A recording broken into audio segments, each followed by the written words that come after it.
O texto que a gente vai ler é o Salmo 126, mas não abre ainda não. Eu quero fazer um teste com vocês primeiro. Eu recebi esse vídeo ontem, falei, se instalasse esse sistema aqui na porta da igreja, como é que seria? Ou na porta da nossa casa. Dá uma olhada nesse vídeo, é 48 segundos só, dá uma olhada. Vi bringer en servicemeddelelse. Som et forsøg vil dørene i dag kun åbne sig for smilende kunder. Husk at smile, hvis du gerne vil ind.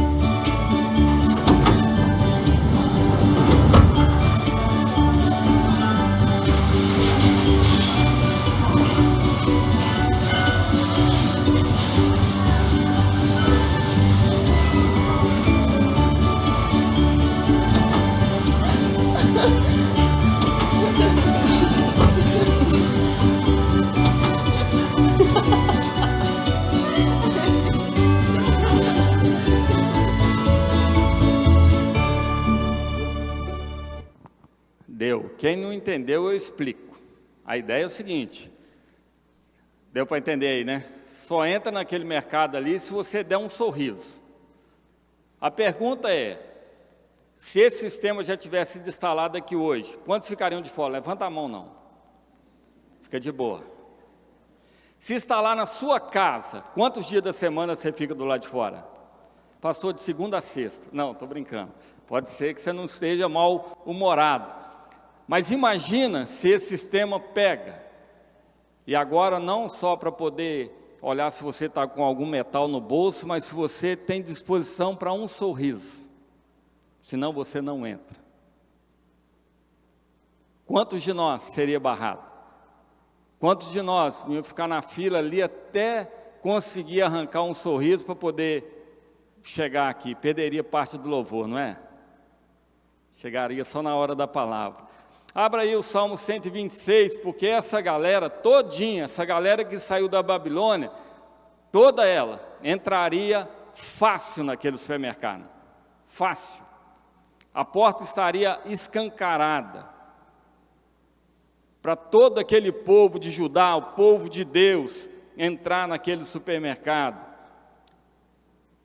Vamos ver o que esse texto diz para nós hoje. A gente quer conversar um pouquinho sobre alegria.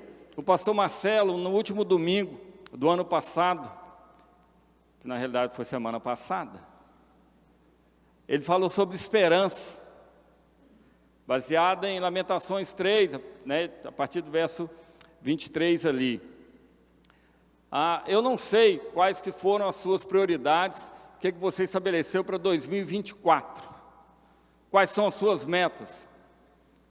Ganhar mais dinheiro, ler a Bíblia toda, passar em algum curso, aprender um novo idioma, perder peso, ganhar peso, fazer uma viagem para o exterior, ou ficar em casa, não sei. Mas eu queria que você acrescentasse essas duas coisas para 2024. Aqui o pastor Marcelo mencionou domingo passado, esperança e também alegria, no nome de Jesus. Coloca isso aí. Isso provavelmente vai abrir muito mais portas para você do que dinheiro ou preparo físico, com certeza. O texto de Salmo capítulo 126 diz assim: quando o Senhor restaurou a nossa sorte, ou a sorte de Sião, ficamos como quem sonha. Então a nossa boca se encheu de riso, e a nossa língua de júbilo. Então entre as nações se dizia, grandes coisas o Senhor tem feito por eles. Verso 3, de fato, grandes coisas fez o Senhor por nós, e por isso estamos alegres. Verso 4, restaura, Senhor, a nossa sorte, como as torrentes do Neguebe. Os que com lágrimas semeiam, com júbilo ceifarão. Quem vai andando e chorando, enquanto semeia, voltará com júbilo, trazendo os seus feixes. Amém? Coisa linda. Na realidade, para quem conhece um pouquinho da história do povo de Deus, o povo de Deus ficou escravo no Egito durante 400 anos, depois também foi cativo do povo assírio, as tribos do norte, e agora, a partir de 605 a.C., começa a ser levado os primeiros cativos para a Babilônia. E depois, em 597, mais uma leva, aí depois 587, depois 586, aí é levado essa galera para a Babilônia. Inclusive Daniel está lá, a gente estuda o livro de Daniel, e essa história é narrada também lá em 2 Crônicas, no finalzinho, e também no livro de Esdras, especialmente essa parte. Quando o rei Ciro, a palavra de Deus diz que o Espírito Santo usa o rei Ciro, rei da Pérsia, para poder libertar o povo e dizer assim: olha, Deus me mandou para isso, para todos aqueles que estão cativos aqui, têm liberdade agora de voltar para Jerusalém e reconstruir o templo, a casa de Deus. Então, quando a gente lê o Salmo 126, é exatamente nesse retorno para casa. É nesse retorno para casa, porque Babilônia não era um lugar de alegria. Babilônia não era o lugar da música, não era o lugar dos cantos para os judeus, porque eles eram cativos lá, escravos, estavam sofrendo lá. Porque a gente tem que entender o que eles estavam passando lá, para a gente entender a dimensão da alegria deles. A angústia deles era tanta que no Salmo 137 diz assim, que junto aos rios da Babilônia nós sentamos e choramos. Eles não cantaram, eles estavam dizendo assim, lá do lado dos rios da Babilônia nós sentamos e choramos. E nós penduramos as nossas harpas, os nossos instrumentos, bem no salgueiro, nos galhos do salgueiro. E aqueles que nos oprimiam, aqueles que nos fizeram cativos, pediam de nós uma canção. E eles falavam com a gente assim: canta uma canção alegre, canta as músicas de Sião, de Jerusalém. E nós respondemos para eles: como nós vamos poder cantar? Como nós podemos cantar estando longe de Jerusalém? Ah, Jerusalém, se eu me esquecer de ti, que a minha língua se colhe no céu da boca. Ah, se eu esquecer de ti. O coração deles tão angustiado, tão fechado, tão oprimido, tão abatido, que não havia razões para cântico, para celebração, para festa, para música alegre de Sião, para música alegre do povo de Deus. Babilônia não era um lugar de música. Mas quando o texto diz que eles saíram de Babilônia e eles estão voltando para casa, diz que eles estavam como quem sonha, e não conseguiam conter o riso, a boca se encheu de riso. A boca se encheu de riso, eles estavam felizes demais, muito felizes, porque Deus havia feito grandes coisas por eles. Nós temos razões demais para ficar alegre, gente. Mas parece que a gente não está conseguindo isso. A gente está conseguindo um tanto de coisa, mas de menos alegria. O grande filósofo Nietzsche vai dizer o seguinte, que a dificuldade hoje não é promover uma festa. A dificuldade hoje é conseguir pessoas que estejam em condições de desfrutar da festa. Já viram tanta gente participando da festa, que você não sabe se é uma festa ou um velório? Que as caras aborrecidas, só na telinha, e o cara não ri um para o outro, só ri para os TikTok da vida, para os videozinhos. Alguém, numa pesquisa a respeito dos Estados Unidos e alguns lugares, diz assim: há muita diversão, mas pouca alegria. Quantos lugares que vocês já frequentaram que é assim? Tanta diversão e pouca alegria. Um psicólogo chegou a dizer que a nossa incapacidade de ter bom humor pode sinalizar não uma demência, né? Mas um sinal de pouca saúde mental. Aí o escritor vai dizer assim, que a nossa incapacidade de sermos alegres pode também sinalizar pouca saúde espiritual. Pouca saúde espiritual. A incapacidade de sorrir para a vida, de celebrar a vida, de achar que a gente precisa ser sério. Alguém chegou a dizer que e tentar relacionar a virtude, como se a virtude tivesse associada à seriedade. Então, se é sério, se é todo... Então, é um cara virtuoso, é santo, é justo. E alguém que sorri demais, brinca demais, um devasso. Por isso que alguns, há tempos atrás, não conseguiam ser nem diácono, porque o diácono tinha que ser aborrecido. O diácono não entraria nesse supermercado nem de gravata, nem com a Bíblia na mão. O diácono, quanto mais aborrecido ele fosse, melhor, porque ele era o leão de chácara da igreja. Não, vamos pôr aquele irmão para diácono, aquele irmão, o bigode deles. Na hora que ninguém olhar para ele, já não é, intimida. Aqueles brincalhão, aqueles caras boa praça, não era escolhido para diácono de jeito nenhum, nem se a gente tentasse subornar alguém na eleição. Não conseguia, porque tinha que ser sisudo, como se seriedade fosse sinônimo de santidade. Não tem nada a ver uma coisa com a outra. Aliás, para mim, o cristianismo tem muito mais a ver com alegria do que com seriedade, de verdade. Sem bagunçar, sem extrapolar, mas tem muito mais a ver com isso. Ou o cristianismo começa assim, a não ser que na Bíblia de vocês esteja escrito diferente. Mas aí em Lucas 2, capítulo 2, verso 10, fala assim: e eis que vos trago... em algumas Bíblias está escrito assim: eis que vos trago grandes problemas de grande importância para deixar você ocupado por 2000 anos. É isso que está? Mas não dá a impressão que a gente lê assim? Mas esse texto diz assim: vos trago boa nova de grande alegria, que será para todo o povo.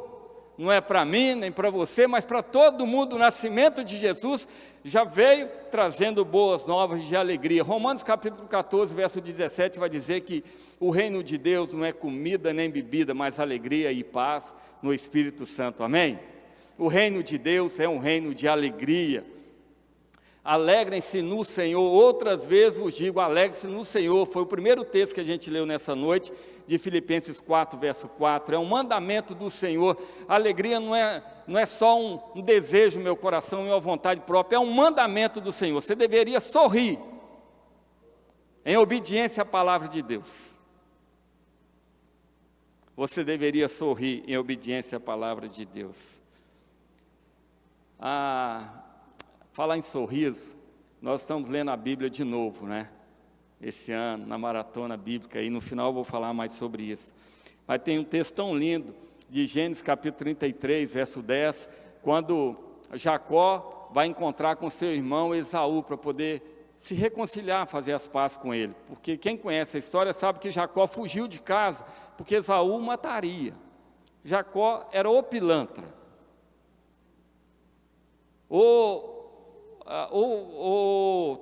Traidor não, mas o enganador.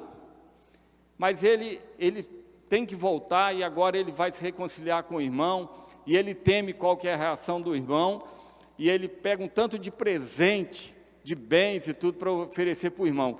De repente a caravana do irmão vem com 400 homens, e vem Jacó também com os familiares, uma família linda, grande, bois, todo tipo de gado e bens materiais, e chega para Esaú e oferece aquilo. E Esaú fala assim: meu querido, eu já tenho muito, não precisa, pode ficar com isso. Mas Jacó diz para ele assim: aceita isso, por favor, não rejeita, porque isso vai me fazer muito bem. E Jacó termina dizendo assim: que alívio ver o sorriso no seu rosto. É como se eu estivesse vendo a face de Deus. Olha que coisa linda. Vocês já pensaram na importância de um sorriso? Que alguém, por causa do seu sorriso, pode estar vendo a face de Deus no seu sorriso, na sua alegria, no seu festejo, na sua festa. Essa é a palavra de Jacó para Esaú: eu vi o seu sorriso. É como se eu estivesse vendo a face de Deus. Nós nos reunimos nessa noite, como diz o salmista, Alegrei-me. Aleluia. Esse versículo fez muito sentido para nós, depois que nós passamos pelo cativeiro da Covid-19, não foi? Isolados dentro de casa. Quando a gente pôde voltar, tanta gente chorou aqui nesse tempo. Voltamos, estamos juntos um do outro, abraçando, nem tanto, né, naquele dia, mas agora, percebendo de perto um ao outro, nós voltamos, saímos do cativeiro, nós nos reunimos não para lamentar uma derrota, a igreja se reúne para celebrar uma vitória, amém, queridos? É para isso que a gente se reúne, é para isso que a gente está aqui, porque na realidade grandes coisas fez o Senhor por nós, amém? A pergunta é, Deus tem feito grandes coisas para você? Sério? Então vai dar para sorrir? Sim ou não? Se Deus ainda não fez, faça uma oração nessa noite. Deus, faz grandes coisas. Faz grandes coisas na minha vida. Eu quero dizer que para todos nós, Ele já fez grandes coisas. E a maior que Ele fez foi entregar Jesus para morrer na cruz no meu e no seu lugar. E nos tirar do cativeiro. E nos tirar da prisão. E nos tirar da escravidão. E nos libertar de todas as coisas. E nos conduzir triunfantemente para os céus. Amém? Mas esse texto continua dizendo assim que a alegria era tanto que as pessoas falavam assim, grandes coisas fez o Senhor por eles, olha a alegria, que festa é essa? Que coisa escandalosa! É uma alegria que não ficou dentro das muralhas de Israel, dentro do arraial de Israel, só dentro daquela família, extrapolou, os vizinhos perceberam, a comunidade percebeu, quem trabalhava percebeu. Quanto é a sua alegria? Quantas pessoas ao seu redor chegam a perceber que você é uma pessoa alegre e falam assim, grandes coisas fez o Senhor por ele, por isso ele é alegre. Quanto a sua alegria é contagiante? E por ela ser tão contagiante, ela é desejada. Outros querem essa alegria. O Hernandes, no livro dele, que fala sobre ladrões da alegria, um livro muito gostoso de ler, ele fala o seguinte, que não dá para perguntar, por exemplo, para o Marcílio, você é alegre? Se perguntar para mim, se é uma pessoa alegre, eu posso responder que sim, mas não seria o correto. O correto seria ele perguntar para a Priscila, que está aqui, para o Mateus. Eu aconselho ninguém perguntar isso hoje não, mas deixa eu me preparar primeiro, aí vocês perguntam depois, né, que a minha esposa, meu filho, perguntar para minha nora, perguntar para meus vizinhos, se eu sou uma pessoa alegre. Se perguntar para o seu esposo, se você é uma pessoa alegre, o que ele responderia? Se perguntar para a sua esposa, se você é uma pessoa alegre, o que ela responderia? Se perguntar para os seus filhos, se você é uma pessoa alegre, o que eles responderiam? Porque tem gente que não é, e tem coragem de confessar. Só entre nós aqui, eu participei de uma reunião, isso em Belo Horizonte, e uma irmã teve a coragem, eu falo coragem, porque eu na situação dela eu não falaria de jeito nenhum, mas ela falou assim, eu fui convidar a minha vizinha para ir para a igreja, e ela falou comigo assim, para ser crente igual você, nem morta. Eu nunca ouvi ninguém dando uma resposta tão afirmativa assim. Mas eu não teria coragem de confessar isso nunca na minha vida. Mas você já imaginou, se seus vizinhos pensam isso a seu respeito? Ser crente igual aquele ali, já chega em casa buzinando, olha a altura que ele conversa com a mulher. Eu não sei se tem uma escola de samba na casa deles ou é a panela que fica voando direto. A Bíblia é tão interessante que a Bíblia fala que quando a gente é feliz, as pessoas percebem e comentam. Provérbios capítulo 31, quando fala da mulher virtuosa, vai dizer que os seus filhos a chamavam de feliz. Os seus filhos a chamavam de feliz, tipo, mamãe é feliz. Ela é uma pessoa alegre, o testemunho dentro de casa. Quando a gente consegue viver aquilo que Deus propõe para cada um de nós, nós de fato somos felizes. A gente até canta na igreja, cantamos o primeiro hino sobre alegria. O hino 410 do cantor cristão fala assim, no serviço do meu rei, eu sou feliz, satisfeito e abençoado, né? É sério.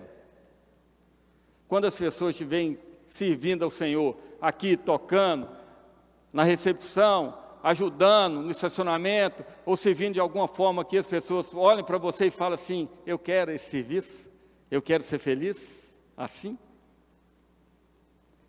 No primeiro retiro de adolescentes que nós fizemos aqui, eu estou lembrando disso agora, por isso que eu passo do tempo. O pastor, agora esqueci o nome dele, foi ministrar para a gente, que era lá da primeira igreja. Aí ele perguntou para a filha dele, o que a filha queria ser quando crescesse. E a filha dele falou assim, eu quero ser igual fulano, que era a pessoa que servia na casa deles. Aí o pastor falou assim, porque ela trabalhava lá em casa com alegria impressionante. Em louvor, em adoração, cantando. A filha pequenininha desse pastor falou assim, eu quero ser como ela. A referência. Só por causa da alegria. A sua alegria é contagiante de verdade. Você consegue, inclusive, se alegrar com a alegria dos outros. Quando alguém comemora, você consegue celebrar? Isso não estou falando se é do time adversário, eu estou falando quando alguém passa num concurso, alguém consegue um emprego, alguém consegue um namorado, uma namorada, os jovens aí conseguem comemorar? Ou fica tipo assim, por que ele? Eu estou na fila, ó. Você consegue comemorar de verdade? Você consegue celebrar quando alguém alcançou uma vitória? Quando o filho de um irmão da igreja é batizado, mas o seu ainda não foi, você consegue celebrar com aquela família? Você consegue celebrar quando um filho retorna para casa, mas o seu ainda não retornou, mas você consegue se alegrar com o filho de quem voltou? Há alegria no seu coração suficiente. O que Deus fez de tão grande no seu coração é capaz de te fazer celebrar com a alegria do outro. Porque a palavra de Deus diz assim, em Romanos, vai dizer assim, para se alegrar com os que se alegram e chorar com os que choram. A maioria de nós tem mais facilidade de chorar com os que choram, porque isso não causa inveja a nós. Pelo contrário, em muitos casos, gera em nós uma superioridade, porque não estou assim igual ele, então deixa eu me compadecer. Mas é difícil celebrar com a alegria do outro, comemorar a vitória do outro, participar da festa, vibrar por causa da alegria do outro. Tem gente que não consegue fazer isso. Eu não sei, eu não sou capixaba, sou mineiro, não tenho experiência nenhuma com caranguejo. 2 vezes que eu tentei comer, não consegui direito, mas diz que é bem gostoso, faço ideia não. Mas tem uma historinha que eu não sei se é real, me contaram eu vou contar, se for verdade bem, se não for vale como ilustração. Mas os caranguejos tudo num balde, isso eu já vi na feira mesmo. Aí o cara não fica preocupado se algum vai sair do balde. Na feira eles ficam amarrados, mas na historinha o cara fala, não fica preocupado não, porque todo que tenta subir, os demais pegam e puxam para baixo. Olha que ideia, hein? Oh, quantos caranguejos que tem perto de nós, hein? Sai para lá. É ou não é? Que não consegue celebrar, que você está tentando subir, o outro, não vai. Se eu não vou, você também não. De jeito nenhum. Mas a Bíblia diz que aqueles que têm o Senhor, eles celebram com quem está feliz. Nem tudo é festa. O salmista diz no verso 4 assim, restaura, Senhor. Porque ainda que estava tudo legal, nem sempre fica tudo legal. De vez em quando a gente passa por deserto, por isso que no verso 4 o salmista diz assim: restaura, Senhor, como as torrentes do Neguebe. O Neguebe era uma região árida ao sul de Israel, e alguns estudiosos vão dizer que aquilo ficava muitos meses sem chuva, quase 10 meses sem chuva. Mas chovia nas montanhas, então a água que descia irrigava aquela região e era possível plantar e colher ali. O salmista está dizendo assim: faz de novo, Senhor. Restaura, Senhor. Restaura meu casamento. Restaura a minha vida de comunhão. Restaura a minha saúde. Restaura a minha alegria. Restaura a minha fidelidade. Restaura o meu compromisso. Restaura, Senhor. Aqui está seco demais. Traz chuva. Traz água. Nós acabamos de cantar. Temer por quê? Aí depois, qual que é a parte que nós cantamos? Vai fazer de novo, não é? Fala aí, Iago, como é que é? Fala aí de novo. Não, mas fala só a parte, fazer de novo. É, isso aí, vai fazer de novo, eu creio em ti. Nós cantamos isso, não sei quem prestou atenção, só estou repetindo para os irmãos. O salmista, talvez ele cantaria essa música: o Senhor vai fazer de novo, eu creio em ti, restaura. O salmista, no Salmo 51, verso 12, depois de ele confessar os seus pecados ao Senhor, depois de abrir o seu coração, no verso 10 ele vai dizer assim: cria em mim, Senhor, um coração puro e renova em mim um espírito reto. Mas no verso 12 ele diz assim: torna a dar-me a alegria da tua salvação. É como se ele dissesse assim: por causa do pecado, por causa do meu afastamento, por causa das coisas que eu fiz, eu perdi tudo, inclusive a alegria da salvação, a alegria de pertencer ao Senhor. Então, Deus, restaura. É isso que o salmista está dizendo: restaura, Senhor, restaura de novo, faz de novo, faz de novo, faz de novo. Porque Deus é capaz de fazer de novo. Talvez se a gente chorasse mais na hora de confessar os nossos pecados a Deus, a gente celebraria mais, com maior intensidade, quando a gente fosse perdoado. Porque é isso que o salmista faz. Quando chega no Salmo 16, verso 11, ele diz assim: na tua presença há plenitude de alegria, e diante do Senhor há delícias perpetuamente. Ou seja, enquanto eu estiver do seu lado, é só festa, é alegria para todo o sempre. Alguém perguntou para um jovem o seguinte: você acha que Jesus sorriu? E ele respondeu assim: eu não sei, mas eu sei que ele fez de mim uma nova pessoa, e eu posso sorrir. Amém? Deus, como Criador e Restaurador de todas as coisas, Ele sabe como ninguém injetar alegria dentro do coração humano. Ele é bom demais nisso. Deixa eu ler para os irmãos um texto bem rápido aqui de Isaías 61, a partir do verso 2, o verso 1 fala que o Espírito do Senhor estava sobre ele. Jesus vai repetir esse texto lá no Novo Testamento. Aí, a partir do verso 2, a parte B diz assim: e me enviou para consolar todos os que choram, e pôs sobre os que choram em Sião uma coroa em vez de cinzas. Sabe, exaltar em vez de deprimir, coloca uma coroa. Exalta, levanta em vez de cinzas. Também óleo de alegria em vez de pranto, em vez de choro. Agora você tem unção da alegria, você vai sorrir. Manto de louvor em vez de espírito angustiado, e eles serão chamados carvalho de justiça, plantação do Senhor, para a glória do nosso Deus. Amém? Deus é maravilhoso, Deus é tremendo. E para a alegria de vocês, eu estou caminhando para o final. O texto diz assim: os que com lágrimas semeiam, com júbilo ceifarão. O texto está dizendo assim: aqueles que semeiam com lágrimas, ou seja, que não ficam na vitimização, chorando, num canto, sentado, mas continua semeando, continua produzindo, trabalhando, eles vão colher com júbilo, com alegria. Eles vão colher. Irmãos, está ruim, é na base do choro, vai na base do choro. Deus vai honrar o seu choro. Deus vai honrar o seu choro. A luta está difícil, continua semeando alegria, continua semeando perdão, continua semeando amor, continua semeando harmonia, continua semeando paciência, continua semeando generosidade, continua semeando palavras de bênção, de afirmação, de encorajamento, de elogio, continua semeando. A outra pessoa não merece, não interessa, continua semeando. Não deu certo, não respondeu, não interessa, continua semeando, continua semeando.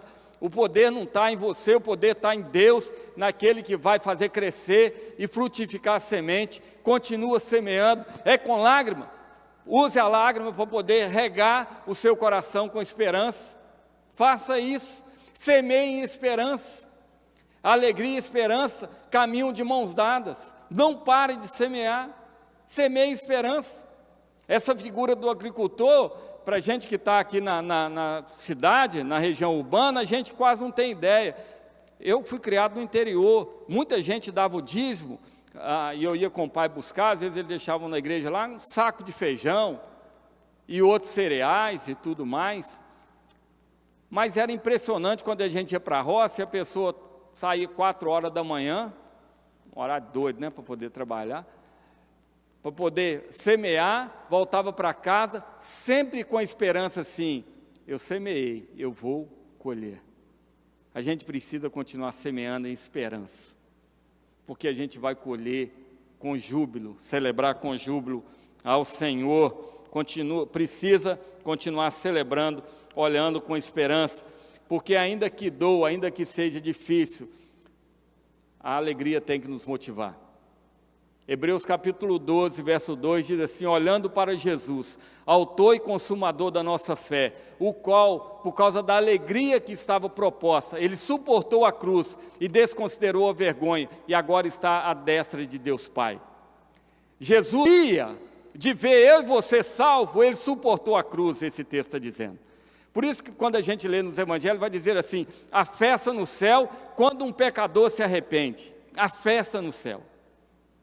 Isaías 53, que fala do servo servidor, do sacrifício de Jesus, o verso 11 vai dizer assim, é que quando ele vir o fruto do trabalho da sua alma, ele ficará satisfeito.